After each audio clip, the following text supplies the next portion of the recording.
Hello everyone, welcome back to my lifestyle channel. চলো আজকে কি কি খেয়েছি আগে সেটা দেখিয়ে দিই। ব্রেকফাস্টটা শুরু করছি আপেল, আমন্ডস আর তার সাথে স্যান্ডউইচ দিয়ে। স্যান্ডউইচটা কিন্তু আমার শাশুড়ি মা বানিয়েছে। দুপুরে ছিল উচ্ছে ভাজা, আমি উচ্ছে ভাজা খুব ভালোবাসি। তার সাথে ছিল পোস্ত আলু, এখানে ডাল, আর কি ছিল দেখো ইলিশ। আমার ইলিশ খুব পছন্দ, স্পেশালি এই প্রিপারেশনটা। আর যারা ইলিশ খাবে না তাদের জন্য ছিল চিংড়ি, ফর এক্সাম্পল আমার হাজবেন্ড। তারপর রেডি হয়ে গেলাম, রনেত আর আমি বেরোচ্ছি। বাপ রে বাপ কি ঘাম, মানে বাড়ির থেকে বেরোতে না বেরোতেই আমরা ঘেমে পুরো স্নান হয়ে গেছি। তারপর মেট্রো স্টেশনে এই মহিলার সাথে দেখা।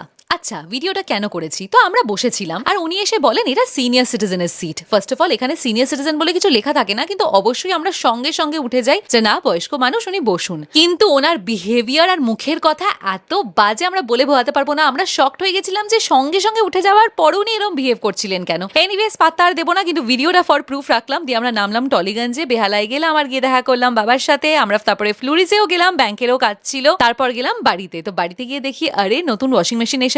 মা আমাকে দেখাচ্ছিল কেমন এসেছে, কি কি সেটিংস আছে সবকিছু।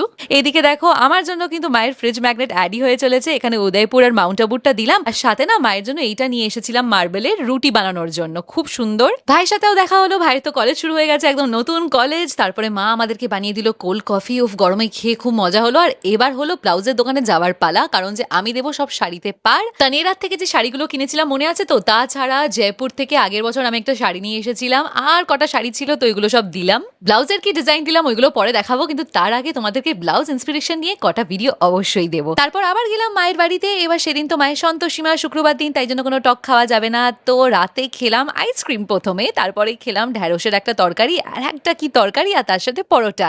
লাস্টে ছিল মালপোয়া, যদি বা আমি মিষ্টি ভালোবাসি না, এটা কিন্তু খুব ভালো খেতে ছিল। বাড়িতে ফিরলাম, দিয়ে একটুখানি গাড়ি চালালাম, আমি আর রনেত একটু প্র্যাকটিস করলাম। আর তারপরে ট্রায়াল দিলাম এই ড্রেসটার, যেটা আমাকে আমার মামি শাশুড়ি দিয়েছিল আমার বার্থডেতে। এটা অল্টার হতে গেছিল, আমার তো বেশ ভালো লেগেছে।